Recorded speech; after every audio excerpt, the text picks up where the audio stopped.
kita jalanin nggak apa-apa. Karena menurut saya jangan terjebak tadi paradigma seakan-akan kita ini bukan sepak bola yang standar internasional gitu. Nah ini yang Kiprah Timnas Indonesia kembali mencuri perhatian setelah berhasil melangkah ke putaran keempat kualifikasi Piala Dunia 2026 zona Asia. Di tengah euforia tersebut,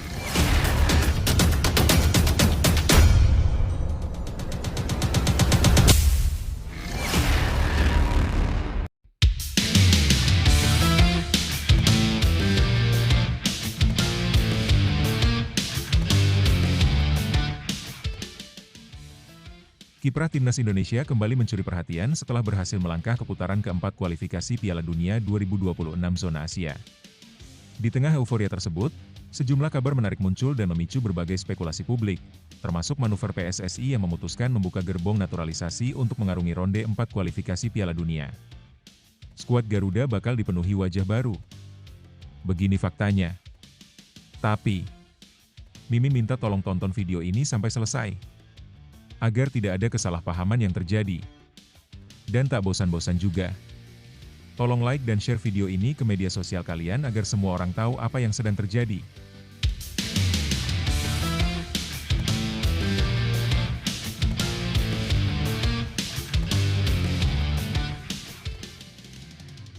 Sebelumnya diberitakan, evaluasi Timnas Indonesia jelang babak keempat kualifikasi Piala Dunia 2026, pengamat ingatkan jangan main sembarangan lagi. Tim nasional Indonesia bersiap menghadapi babak keempat kualifikasi Piala Dunia 2026 zona Asia. Dalam fase ini, skuad Garuda akan bertemu dengan lawan-lawan tangguh seperti Qatar, Arab Saudi, Uni Emirat Arab, Irak, dan Oman. Pertandingan akan digelar antara 8 hingga 14 Oktober 2025. Total ada 6 tim yang akan memperebutkan 2 tiket langsung menuju Piala Dunia 2026 yang akan berlangsung di Amerika Serikat, Kanada, dan Meksiko. Formatnya dibagi menjadi 2 grup berisi 3 tim. Juara masing-masing grup akan otomatis lolos ke putaran final. Sementara itu, 2 tim yang menempati posisi runner-up akan bertarung dalam laga playoff. Pemenangnya kemudian akan mewakili Asia di babak playoff antar benua melawan wakil dari Afrika, Amerika Selatan, Oseania, serta 2 tim dari zona CONCACAF. Sebelum melangkah ke babak selanjutnya, Timnas Indonesia perlu melakukan pembenahan serius. Performa tim asuhan Patrick Kluivert di laga tandang putaran ketiga sangat mengecewakan. Indonesia kalah telak 1-5 dari Australia dan dibantai 0-6 oleh Jepang dalam laga terakhir di Suita City Football Stadium pada 10 Juni 2025. Menurut pengamat sepak bola nasional, Binder Singh, kekalahan besar dari Jepang harus menjadi bahan introspeksi yang mendalam bagi tim. Kita tahu laga melawan Jepang memang sudah tidak menentukan, tapi kalah 6 gol tetap menyakitkan. Ini jadi alarm keras bagi pelatih dan pemain untuk membenahi permainan, ujar Binder melalui kanal YouTube. Binder juga menyoroti betapa lemahnya performa Indonesia saat bermain di luar kandang. Dari 5 laga tandang di babak ketiga, Indonesia tak pernah menang, hanya mampu meraih 2 hasil imbang dan 3 kekalahan. Tim ini memang sudah berjuang keras, tapi masih belum bermain cerdas. Saat bertemu tim besar seperti Jepang, cara bermain kita harus jauh lebih disiplin dan terstruktur, tambah Binder. Walaupun skuad Garuda telah memastikan diri lolos ke babak keempat dengan koleksi 12 poin, performa di laga terakhir melawan Jepang tetap menjadi sorotan. Sebagian besar pemain datang dari klub Eropa, hanya 2 dari Liga 1, tapi tetap tidak nyambung di lapangan. Tidak ada koordinasi yang baik. Gimana bisa ciptakan peluang kalau gerakannya saja tak sinkron, kata Binder. Nah, sebelum lanjut mendengar berita ini, untuk para netizen, keluarkan satu kalimat pamungkas untuk menanggapi kabar ini. Menurut kalian, apakah kalian yakin Timnas Indonesia mampu lolos ke Piala Dunia 2026? Atau justru, skuad Garuda bakal jadi bulan-bulanan tim di ronde 4? Ayo teman, berikan tanggapan kalian di kolom komentar. Bravo Timnas. Bravo Patrick Kluivert. Bravo PSSI. Ayo Garuda. Buktikan bahwa level kita sudah dunia. Buktikan bahwa kita adalah raksasa Asia. Tiket Piala Dunia harga mati. Di sisi lain, jangan lupa juga satu kalimat khusus untuk Patrick Kluivert CS yang sedang berusaha keras memajukan sepak bola Indonesia. Silahkan tulis di kolom komentar. Ayo terbang tinggi Garuda.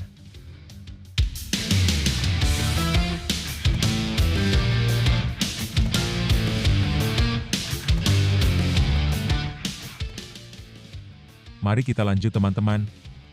Meski begitu, ia tetap mengapresiasi pencapaian skuad Merah Putih yang mampu menembus babak keempat, sembari berharap tim pelatih bisa memetik pelajaran dari kekalahan besar tersebut. Timnas Indonesia memiliki peluang besar untuk menorehkan sejarah di Piala Dunia 2026. Namun untuk bisa bersaing di level tertinggi, pembenahan menyeluruh, terutama saat laga tandang, harus segera dilakukan. Kemenangan tidak cukup diraih hanya dengan kerja keras, tapi juga lewat permainan yang rapi, disiplin, dan penuh strategi.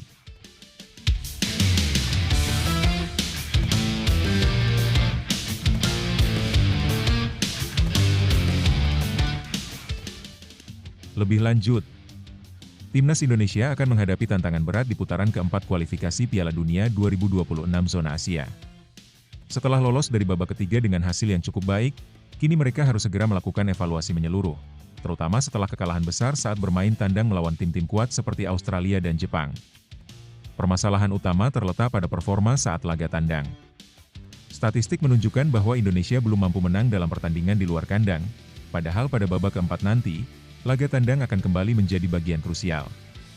Ini menjadi pekerjaan rumah besar bagi pelatih Patrick Kluivert dan jajaran stafnya. Kemenangan hanya datang saat bermain di kandang sendiri, sehingga perlu ada strategi yang lebih matang ketika bertandang. Pengamat sepak bola Binder Singh menyoroti bahwa para pemain sudah bekerja keras, namun belum bermain dengan cerdas. Evaluasi dibutuhkan bukan hanya dari sisi teknis dan taktik, tetapi juga kesiapan mental. Kekalahan 0-6 dari Jepang, meskipun tak memengaruhi kelolosan, memperlihatkan betapa kurangnya sinkronisasi antar pemain, terutama antara pemain Eropa dan pemain lokal. Hal ini menunjukkan masih ada kesenjangan dalam pemahaman sistem permainan. Meski begitu, patut diapresiasi bahwa Indonesia berhasil lolos ke fase berikutnya. Namun, jika ingin bersaing di level lebih tinggi, terutama dengan lawan seperti Arab Saudi, UEA, Qatar, Irak, dan Oman, maka pembenahan tidak boleh setengah-setengah. Tidak cukup hanya mengandalkan semangat, tapi harus disertai dengan disiplin taktik, konsistensi performa, dan efisiensi dalam menciptakan peluang. Pertandingan di babak 4 bukan sekadar pembuktian, tapi jadi titik krusial yang bisa membawa Indonesia selangkah lagi ke Piala Dunia. Jika cara bermain masih ngawur, seperti kata Bung Binder, maka mimpi besar itu akan sulit terwujud. Lolosnya Timnas Indonesia ke babak keempat kualifikasi Piala Dunia 2026 adalah sebuah pencapaian besar dan bukti nyata bahwa sepak bola Indonesia sedang berkembang ke arah yang lebih baik. Ini adalah momentum langka yang harus dimanfaatkan dengan semangat juang yang lebih besar dari sebelumnya. Ingat, setiap tim besar di dunia pernah berada di titik sulit. Kekalahan bukan akhir dari segalanya, ia adalah pelajaran yang membentuk karakter dan kekuatan sejati. Dari hasil buruk kita belajar, dari kritik kita tumbuh, dan dari tekanan kita ditempa menjadi lebih kuat. Untuk para pemain, kalian sudah menunjukkan bahwa kalian layak berdiri di level ini. Sekarang saatnya untuk naik satu level lagi, bukan hanya bermain keras, tapi juga bermain cerdas. Jangan takut pada nama besar lawan, karena di lapangan, semua dimulai dari 0-0. Percayalah pada kerja keras kalian, percayalah pada tim, dan percayalah bahwa mimpi tampil di Piala Dunia bukan sesuatu yang mustahil. Untuk para supporter, teruslah berdiri di belakang tim ini. Dukungan kalian adalah bahan bakar utama yang membuat mereka tetap berjuang, walau dalam tekanan. Perjalanan ini belum selesai, tapi satu hal pasti, Indonesia tidak lagi hanya sekadar peserta. Kita sedang menulis sejarah.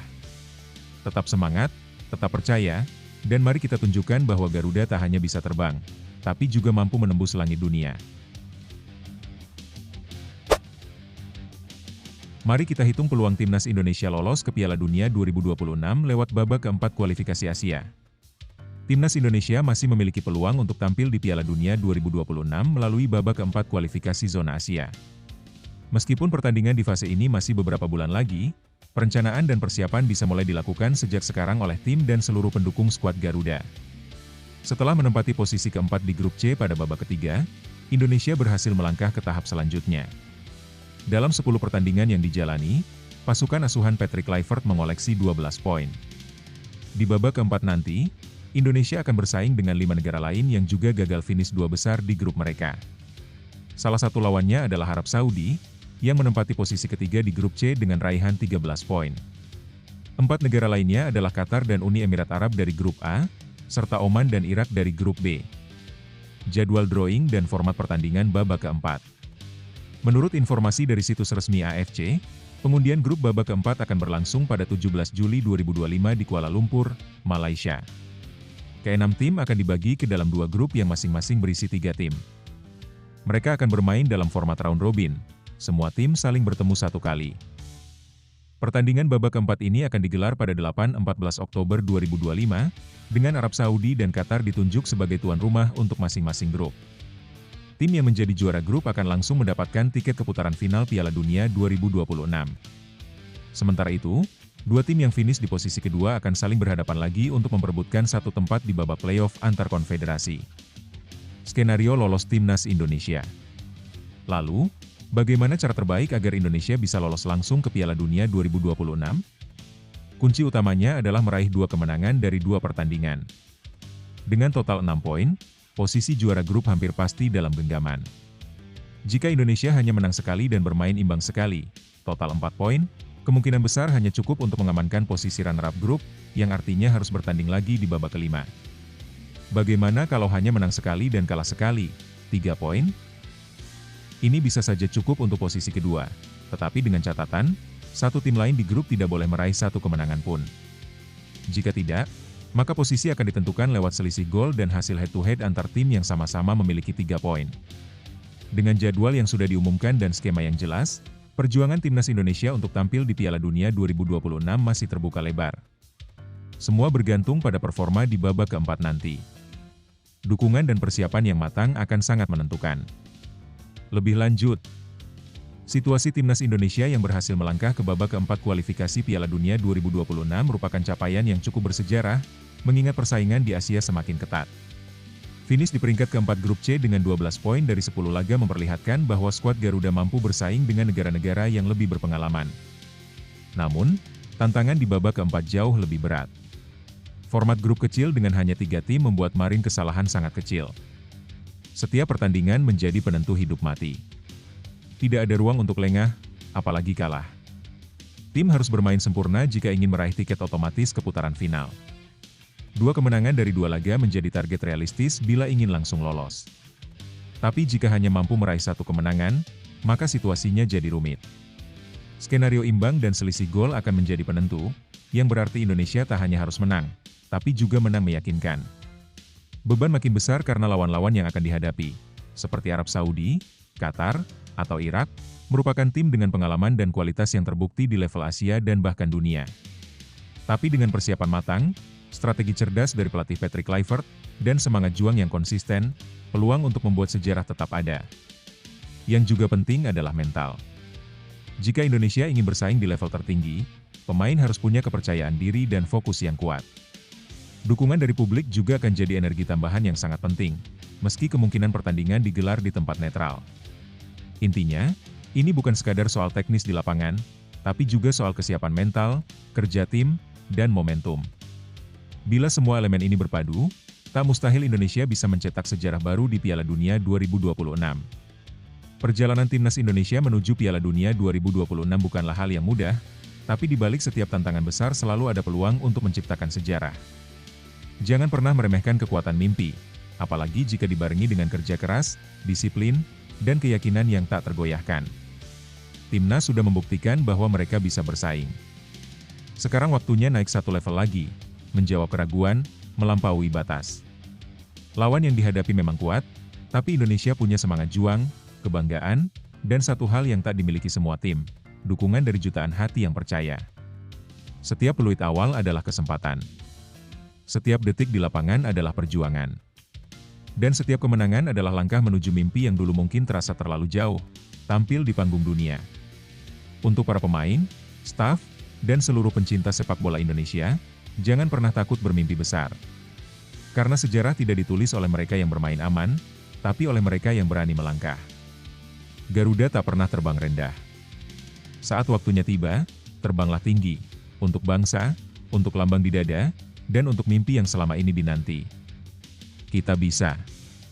Kita layak. Kita Indonesia. Tom Haye dirumorkan gabung OGC Nice untuk musim 2025-2026.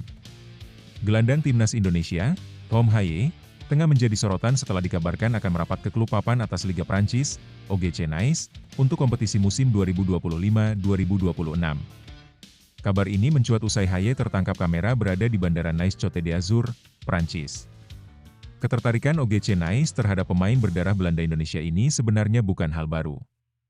Setelah kontraknya bersama SC Heerenveen berakhir pada musim panas 2024, klub berjuluk Les Aiglons itu sempat mencoba mendekatinya. Ketertarikan lama dari Nice. Tahun lalu, OGC Nice bahkan telah mengirimkan pencari bakat mereka, Bertinho, untuk memantau langsung performa Haye. Dalam sebuah unggahan di akun X miliknya, Bertinho06, ia menyebut bahwa lini tengah Nice memerlukan pemain yang bisa menghadirkan kreativitas sekaligus memimpin permainan. Kami butuh pemain kreatif di lini tengah, seseorang yang bisa menjadi pemimpin di lapangan. Dan Tom Haye termasuk dalam daftar target kami, ungkap Bertinho kala itu. Namun, Haye memilih tetap bermain di Belanda bersama Almere City untuk musim 2024-2025, sehingga proses transfer ke Prancis urung terjadi. Kini, setelah kontraknya dengan Almere City akan segera habis di akhir Juni 2025, spekulasi mengenai masa depan Haye kembali mencuat. Kemunculannya di kota Nice memunculkan dugaan bahwa ia tengah menjajaki negosiasi lanjutan dengan klub Ligue 1 tersebut. Meski begitu, belum ada pernyataan resmi yang mengonfirmasi apakah kunjungannya terkait proses transfer atau hanya liburan biasa. Persija Jakarta juga masuk radar. Tak hanya dari Eropa, Haye juga dilaporkan menarik minat dari klub Liga 1 Indonesia, yakni Persija Jakarta. Klub ibu kota disebut-sebut tertarik memboyong sang gelandang kembali ke tanah air. Menanggapi berbagai spekulasi, pemain berusia 30 tahun ini masih menahan diri untuk mengumumkan keputusannya. Banyak orang mungkin kecewa, tapi hingga saat ini saya belum mengambil keputusan akhir soal klub mana yang akan saya bela musim depan, ujar Haye dalam wawancara di kanal YouTube pribadinya, The Haye Way. Ia menambahkan bahwa dirinya sedang memantau perkembangan bursa transfer dengan tenang, dan belum merasa perlu tergesa-gesa mengambil keputusan. Saya sudah cukup sering melihat bagaimana karir pemain bisa berubah hanya dalam hitungan minggu. Saya santai saja, mari kita lihat kemana arah semuanya nanti, ucapnya. Lebih lanjut, situasi Tom Haye saat ini mencerminkan posisi strategis yang dimilikinya sebagai pemain yang sedang naik daun bersama timnas Indonesia. Ketertarikan dari klub Eropa sekelas OGC Nice menunjukkan bahwa performanya tidak hanya diakui secara nasional, tetapi juga mulai menarik perhatian di level internasional. Keberadaannya di kota Nice jelas memicu spekulasi kuat, terutama karena waktunya bertepatan dengan masa akhir kontraknya di Almere City. Jika benar ia bergabung dengan klub Ligue 1 tersebut, ini akan menjadi lompatan besar dalam karirnya, sekaligus menjadi kabar baik bagi sepak bola Indonesia. Di sisi lain, pendekatan dari Persija Jakarta juga menunjukkan bahwa klub-klub lokal kini semakin berani membidik pemain diaspora berkualitas tinggi. Namun, langkah kembali ke Liga 1 mungkin akan dipertimbangkan lebih sebagai keputusan emosional atau patriotik ketimbang strategi karir jangka panjang. Tom sendiri tampaknya cukup tenang dan berhati-hati dalam mengambil keputusan. Ini sikap yang bijak, mengingat pada usia 30 tahun, ia mungkin tengah berada di fase penentuan akhir dalam karir profesionalnya. Menimbang antara peluang bermain di level kompetitif tinggi seperti Liga 1, atau pulang dan berkontribusi langsung di Indonesia, bukan hal mudah. Apapun keputusannya nanti, yang pasti Tom Haye kini menjadi aset penting baik bagi klub yang akan ia bela maupun timnas Indonesia. Situasi yang dihadapi Tom Haye saat ini adalah cerminan dari perjalanan panjang, kerja keras, dan dedikasi yang tak pernah padam. Dari liga-liga Eropa hingga menjadi pilar penting timnas Indonesia, ia menunjukkan bahwa mimpi besar bisa digapai oleh siapapun yang terus percaya dan berjuang. Bagi siapapun yang sedang berada di persimpangan, seperti Tom, ingatlah, langkah besar selalu dimulai dari keberanian mengambil keputusan, bukan dari kepastian hasilnya. Hidup tak selalu memberikan jawaban yang jelas, tapi proses memilih dengan hati dan keyakinan akan selalu membawa kita ke tempat yang tepat. Jangan takut mengambil risiko demi pertumbuhan. Bahkan jika jalan terlihat asing, percayalah, tantangan hari ini adalah batu loncatan menuju pencapaian yang lebih besar. Seperti Tom Haye yang kini berdiri di ambang peluang emas, kita pun bisa menjadi versi terbaik dari diri sendiri, asal terus maju dan tidak menyerah. Tetap fokus, tetap rendah hati, dan terus percaya bahwa perjalananmu belum selesai, yang terbaik mungkin baru saja dimulai. Emil Audero masih jadi prioritas Palermo, meski sudah lirik dua kiper lain. Masa depan Emil Audero bersama Palermo tampaknya belum menemui kejelasan. Meski sang penjaga gawang berdarah Indonesia itu masih menjadi target utama, Palermo mulai mempertimbangkan opsi lain untuk mengisi posisi di bawah Mistar. Palermo diketahui masih melakukan pembicaraan dengan Como 1907, klub yang saat ini memegang hak kepemilikan Audero. Namun, proses negosiasi terkendala soal nilai transfer dan beban gaji yang cukup tinggi. Como tidak berniat menurunkan harga ataupun menanggung sebagian gaji Audero yang disebut mencapai 1,5 juta euro per musim, sekitar 26,5 miliar rupiah. Padahal, harga pasar Emil Audero saat ini mengalami penurunan. Berdasarkan data Transfermarkt, nilainya saat ini sekitar 3,2 juta euro, 56,6 miliar rupiah, turun dari musim lalu yang sempat mencapai 5 juta euro, 88,5 miliar rupiah. Palermo siapkan alternatif. Sebagai langkah antisipasi jika transfer Audero gagal, Palermo mulai menyusun daftar calon pengganti. Dua nama yang masuk radar adalah Davis Vask dan Jesse Joronen. Vask, penjaga gawang asal Kolombia berusia 27 tahun, akan segera kembali ke AC Milan setelah masa peminjamannya di Empoli berakhir akhir Juni ini. Sedangkan Jesse Joronen adalah kiper berpengalaman asal Finlandia yang musim lalu bermain untuk Venezia dan sempat mencicipi 8 laga di Serie A 2024-2025. Audero masih diupayakan bertahan. Meski mencari alternatif, Palermo belum menyerah untuk mendapatkan kembali jasa Audero. Selama setengah musim bersama klub Serie B tersebut, Emil tampil dalam 15 pertandingan, kebobolan 21 kali dan mencatatkan 3 clean sheet. Awalnya, Audero didatangkan Como dari Sampdoria pada Juli 2024 dengan mahar sekitar 6 juta euro, 106 miliar rupiah. Namun, setelah kebobolan 18 kali dari 8 pertandingan, ia kemudian dipinjamkan ke Palermo pada bursa musim dingin 2025. Palermo tetap mengutamakan Emil Audero sebagai pilihan utama di posisi kiper setelah penampilan positif selama 6 bulan terakhir. Namun, negosiasi dengan Como cukup sulit, sehingga manajemen klub mulai mempertimbangkan alternatif, tulis media Italia, Tutto Mercato Web. Namun demikian, seperti dilansir Giornale di Sicilia, kedua kiper alternatif itu belum sepenuhnya sebanding dengan sosok Audero yang merupakan pemain keturunan Indonesia-Italia dan dianggap cocok secara profil. Sulit bertahan di Como. Sementara itu, peluang Audero bertahan di Como juga tak terlalu besar. Klub asal Lombardia itu baru saja mendatangkan Jean Butes, kiper asal Prancis dari Royal Antwerp, yang menunjukkan performa solid dengan 5 clean sheet dari 19 laga dan hanya kebobolan 20 kali. Dengan kehadiran Butes, posisi Audero di skuad Como musim depan kemungkinan besar akan tergeser. Lebih lanjut, situasi Emil Audero saat ini mencerminkan betapa rumitnya dinamika transfer pemain di dunia sepak bola, khususnya saat menyangkut klub-klub dengan keterbatasan finansial seperti Palermo. Meski Audero tampil cukup baik selama setengah musim membela Palermo, negosiasi untuk mempermanenkannya menemui jalan terjal karena tingginya tuntutan finansial dari Como 1907. Klub pemilik tidak hanya mematok harga jual yang tinggi, tetapi juga enggan menanggung sebagian gaji sang pemain, yang mencapai angka signifikan. Di sisi lain, langkah Palermo yang mulai melirik dua kiper alternatif, Davis Vask dan Jesse Joronen, menunjukkan bahwa mereka sudah mulai realistis dan bersiap dengan skenario terburuk. Ini menunjukkan bahwa meski Audero adalah target utama, klub tetap berusaha menjaga keseimbangan skuad tanpa terlalu bergantung pada satu nama. Sementara itu, kans Audero bertahan di Como pun tampak tipis. Kehadiran Jean Butes yang lebih konsisten dan punya statistik cukup solid membuat persaingan di pos penjaga gawang semakin ketat. Jika Audero tak segera menemukan klub baru, masa depannya bisa tergantung pada keputusan menit akhir dari klub-klub peminat lain yang butuh kiper berpengalaman. Bagi timnas Indonesia, situasi ini tentu patut dicermati. Audero membutuhkan klub dengan jam bermain reguler agar bisa terus berkembang dan berkontribusi maksimal bagi timnas. Jika Palermo gagal mendapatkan jasanya secara permanen, maka solusi terbaik bagi sang kiper adalah mencari klub yang memberikan jaminan bermain dan stabilitas karir. Emil Audero sedang berada di persimpangan penting dalam karirnya, situasi yang penuh ketidakpastian, tapi juga syarat peluang. Dalam dunia sepak bola, setiap tantangan adalah undangan untuk tumbuh lebih kuat.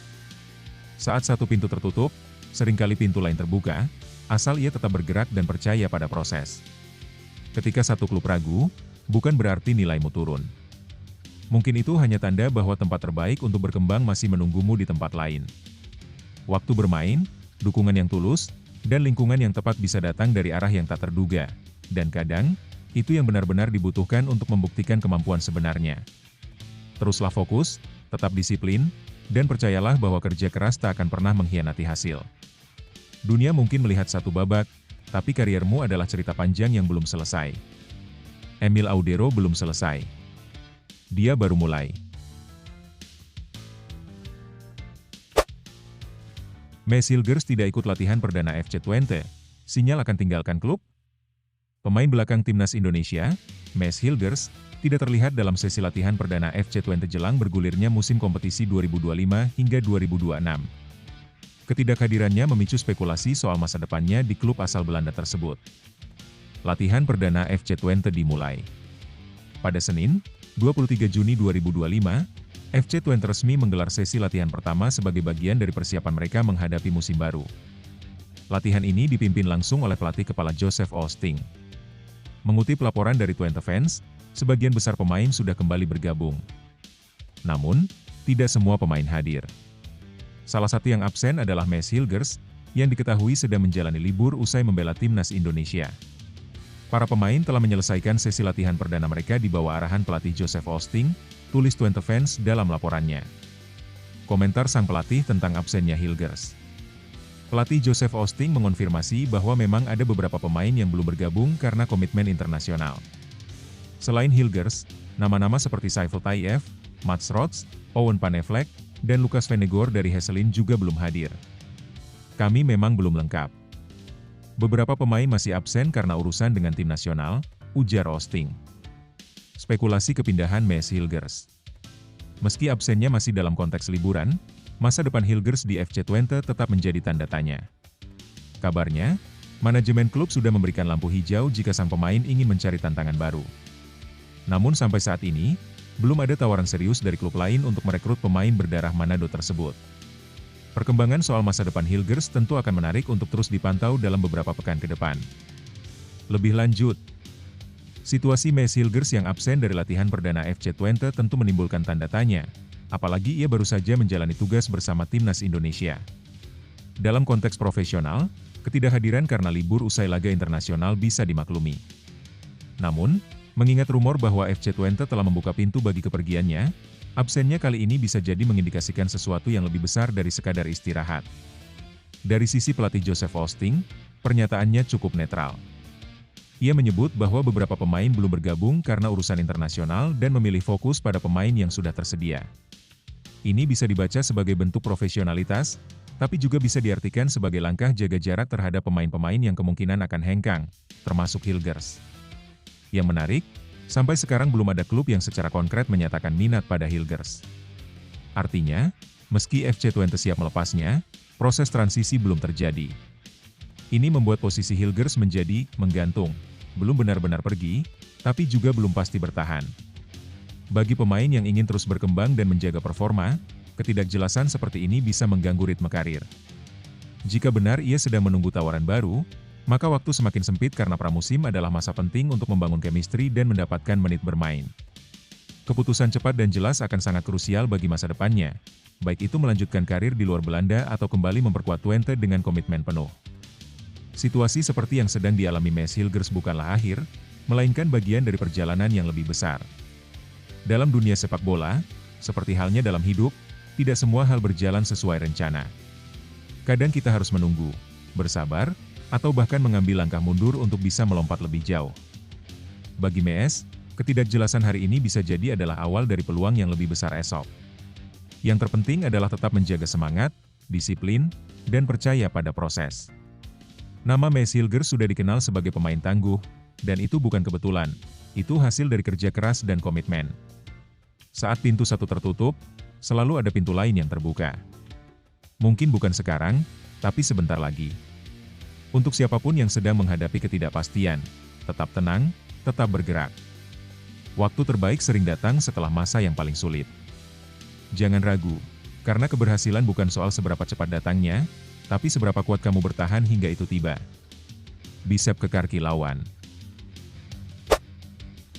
Peran Simon Tahamata sangat krusial untuk persiapan timnas U23 di Piala AFF 2025. Peran Simon Tahamata dalam proses seleksi timnas Indonesia U23 sangat penting. Meski pelatih kepala Gerald van den Burg memegang keputusan akhir terkait pemilihan pemain, namun pandangan Tahamata tetap mendapat perhatian besar. Mantan bintang Ajax Amsterdam yang kini menjabat sebagai kepala pemandu bakat timnas Indonesia itu benar-benar turun langsung dalam sesi latihan dan seleksi pemain muda yang akan berlaga di Piala AFF U23 2025. Turnamen ini akan berlangsung pada 15 hingga 29 Juli 2025 di Stadion Utama Gelora Bung Karno, SUGBK, dan Stadion Patriot Candrabaga, Bekasi. Timnas Indonesia U23 tergabung di grup A bersama Malaysia, Filipina, dan Brunei Darussalam. Saat ini, terdapat 28 pemain yang sedang menjalani pemusatan latihan. Jumlah ini nantinya akan dipangkas menjadi 23 pemain untuk dibawa ke turnamen. Pengamatan tajam seperti elang. Menurut pelatih senior Gusnul yakin, keterlibatan langsung Simon Tahamata merupakan nilai tambah besar bagi Vandenburg. Simon punya pengalaman dan insting tajam dalam mengamati pemain muda. Dia seperti elang yang bisa melihat potensi tersembunyi. Keputusannya tidak akan meleset, ujarnya.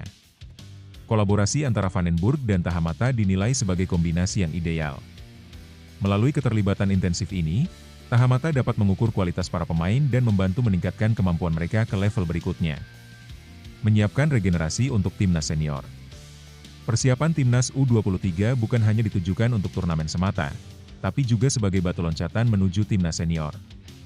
Gusnul menegaskan bahwa para pemain muda ini harus dibina secara serius karena merekalah masa depan sepak bola Indonesia. Pemain U23 sebenarnya sudah masuk tahap transisi ke level senior. Karena itu, peran Vandenburg dan Tahamata sangat penting dalam membentuk karakter dan gaya bermain mereka agar selaras dengan timnas senior, ucapnya.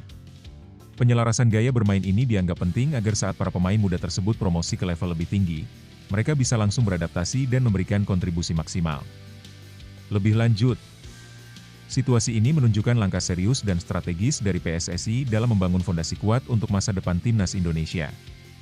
Kehadiran Simon Tahamata, yang memiliki pengalaman panjang di Eropa dan dikenal dengan ketajaman matanya dalam menilai talenta muda, menjadi nilai tambah yang signifikan.